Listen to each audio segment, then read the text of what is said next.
एक काळ असा होता जेव्हा नवरा रणभूमीवर लढायचा आणि बायको घरी वाट पाहायची. भाऊ कुस्तीच्या आखाड्यात असायचा आणि बहीण त्याच्यासाठी खुराक बनवत असायची. पण आता सगळा काळ बदललाय.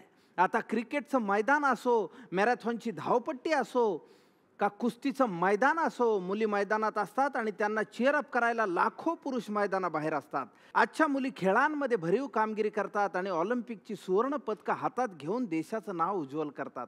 अशाच आपल्या देशाचं नाव जगभरात उज्ज्वल करणाऱ्या महाराष्ट्रातल्या तरुण तडफदार रणरागिणी आज पाहुण्या म्हणून येत आहेत. स्वागत करूया अर्जुन पुरस्कार विजेती कोल्हापूरची नेमबाज राही सरनोबत, भारतीय महिला क्रिकेट संघाची आघाडीची फलंदाज मुंबईची पूनम राऊत आणि साताऱ्याची वायुकन्या ललिता बाबर यांचं.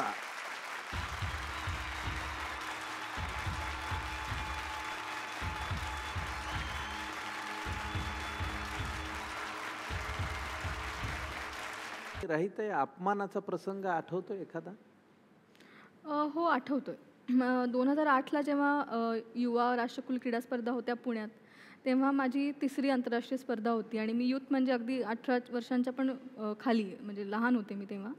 तर मला अजून आठवते की आमचा सराव झाला आणि त्यानंतर आम्ही लिफ्टसाठी थांबलो होतो आणि बरेच देशांचे खेळाडू होते. लिफ्ट मोठी होती. लिफ्ट आल्यावर आम्ही सगळेजण लिफ्टमध्ये गेलो आणि थांबलो. आमचे मजले येईपर्यंत आम्ही त्या लिफ्टमध्ये होतो. तर तेव्हा इंग्लंडच्या खेळाडूंनी आम्हाला असे काही शेरेबाजी केली की अजूनसुद्धा तुम्ही आमचे गुलाम आहात किंवा त्या पद्धतीने, किंवा तुम्ही काही करू शकणार नाही पुढे, तुम्ही नुसतंच गल्लीत खेळणार वगैरे, अशा शेरेबाजी आम्हाला लिफ्टमध्ये ऐकायला मिळाली. आणि मी एवढी लहान असल्यामुळे मला ते खूप तेव्हा मनाला लागलं होतं. आणि कुठंतरी मला वाटतं की ह्याच गोष्टी आम्हाला पुढे जाऊन मदत करतात किंवा पुढं जायला भाग पाडतात. तर हा माझ्या आयुष्यातला पहिला प्रसंग होता की तेव्हा मला खरंच अपमानित वाटलं होतं एक भारतीय म्हणून. हां, पण तो अपमान तू जिव्हारी लावून घेऊन पुढे? नक्कीच नक्कीच. म्हणजे त्यानंतर मी ब्रिटनला कुठंच बघितलं नाहीये नेमबाजीमध्ये त्या स्पर्धेनंतर. त्याच्यामुळे नक्कीच अर्थात. वा वा. तुला कधी अपमानाचा प्रसंग आला असा?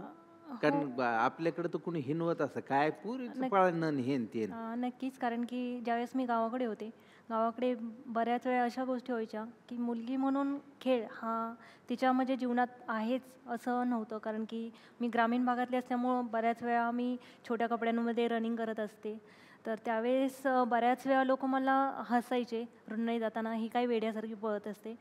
त्यावेळेस मी त्यांना एकच सांगायचे, तुम्ही हसताय पण नक्कीच तुम्ही ज्यावेळेस मी काहीतरी करेल त्यावेळेस तुम्ही माझ्या घरी याल आणि माझ्याशी चांगल्या पद्धतीनं वागाल, त्यावेळेस मी नक्की समजेन तुम्ही हसलेल्याचा हा फायदा मला भेटला. खेड्यापाड्यातली ग्रामीण भागातली जे लोक पाहत असतील हा कार्यक्रम, त्यांच्यासाठी एक फार महत्त्वाची गोष्ट त्या आख्यांनी सांगितली आहे की कुठलीही पोरगी प्रयत्न करताना जर दिसत असेल तर तिचं प्रोत्साहन वाढवा. तिला टॉन्टिंग करून काय, शेवटी काय आपण वर गेल्यानंतर काय म्हणायचं देवाला, शेरेबाजी करून आलो, आपलं करिअर काय सांगायचं, काय नाही 5 पोते तांबाकून 3 बादल्या चुना संपून आलो. त्यापेक्षा ह्या लेकराचं करिअर केवढं मोठं आहे. आज तिने देशाचं नाव इतक्या मोठ्या स्तरावर रोशन केलेलं आहे.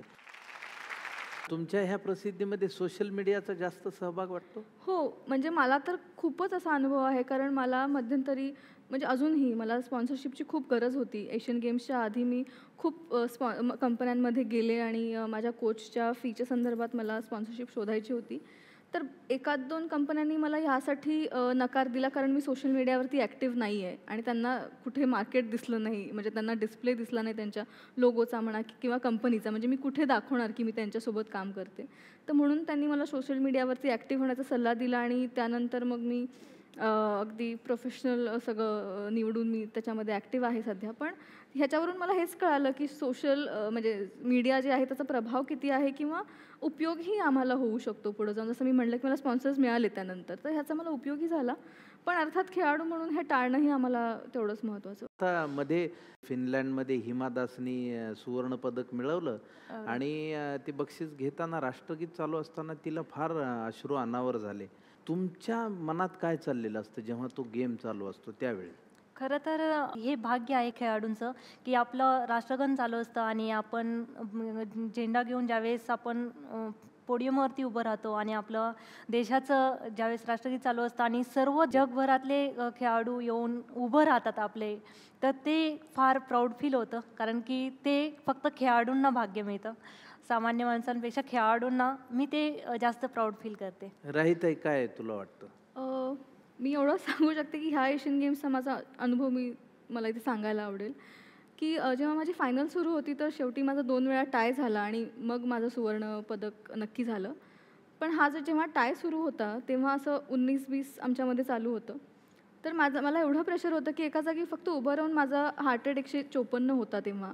तर किती माझ्यावरती प्रेशर होतं आणि एवढं माझी मूवमेंट शरीराची वाढलेली होती, पण तरी ते करायचं होतं. आणि असे क्षण आमच्यासाठी करावं की मरावं अक्षरशः असे असतात, कारण 1 मिलीमीटर इकडे तिकडे लागला, केसा एवढा फरक झाला तरी देशाचं सुवर्णपदक गेलं. एवढा छोटा फरक आम्हाला तिथे सांभाळायला लागतो. आणि शेवटी कसं आहे की आज जेव्हा मी स्पर्धांना जाते तेव्हा इंडियाला गोल्ड मेडल